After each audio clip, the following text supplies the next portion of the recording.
Hi అండి, అందరూ ఎలా ఉన్నారు? ఈరోజు నేను మీకు ఎంతో టేస్ట్గా ఉండే ఆంధ్ర స్పెషల్ గుత్తి వంకాయ మసాలా కర్రీ ఎలా చేసుకోవాలో చూపిస్తున్నానండి. ముందుగా వంకాయని ఇలా కట్ చేసుకొని వాటర్లో వేసుకొని కొంచెం సాల్ట్ వేసుకోవాలి.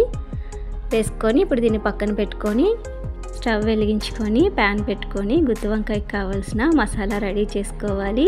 1 కప్పు శనగపలుకులు వేసుకొని ఇదంతా ఒకసారి బాగా కలుపుకొని ఇందులో 1 స్పూన్ ధనియాలు,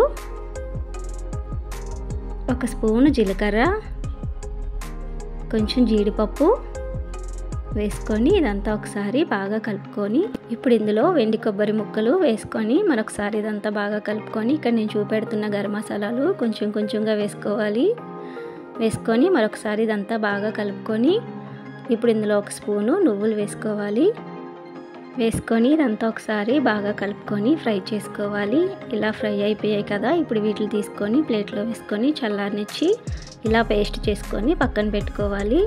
వెలిగించుకొని ప్యాన్ పెట్టుకొని అందులో కొంచెం ఆయిల్ వేసుకోవాలి. ఆయిల్ వేడవుతుంది కదా, కట్ చేసిన వంకాయలు ఇందులో ఒక్కొక్కటిగా వేసుకోవాలి.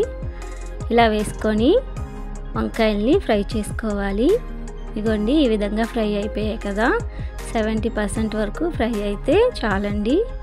ఇప్పుడు వీటిని తీసుకొని ప్లేట్లో వేసుకుందాం.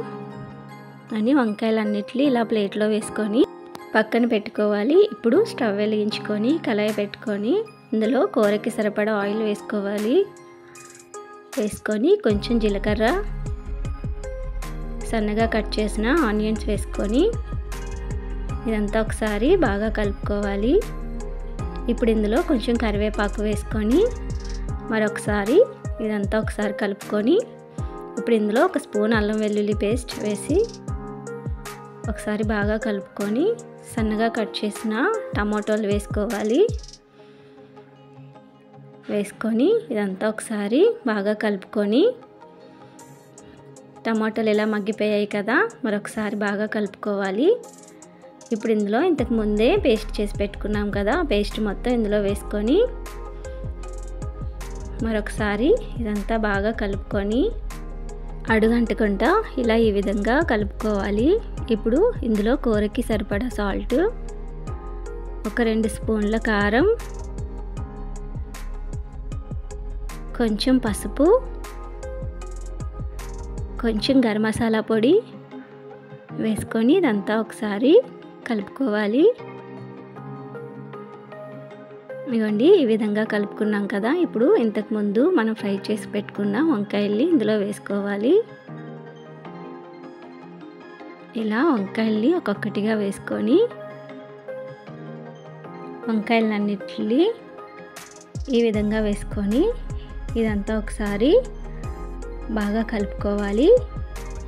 ఈ మసాలా అంతా వంకాయలకి పట్టేలాగా ఇలా ఈ విధంగా కలుపుకొని ఇప్పుడు ఇందులో కొంచెం వాటర్ వేసుకోవాలి. వేసుకొని మరొకసారి ఇదంతా కలుపుకోవాలి. ఇలా అడుగంటుకుంటా కలుపుకుంటూనే ఉండాలి. ఇప్పుడు దీన్ని ఒక 10 నిమిషాలు మూత పెట్టుకోవాలి.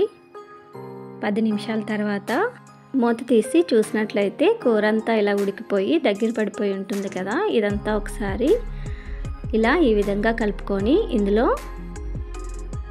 కొంచెం కొత్తిమీర వేసుకోవాలి.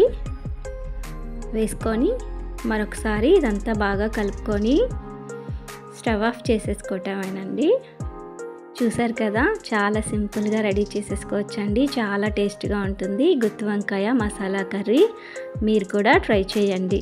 ఈ వీడియో మీకు నచ్చినట్లయితే లైక్ చేసి కామెంట్ చేసి సబ్స్క్రైబ్ చేసుకోండి. Thank you.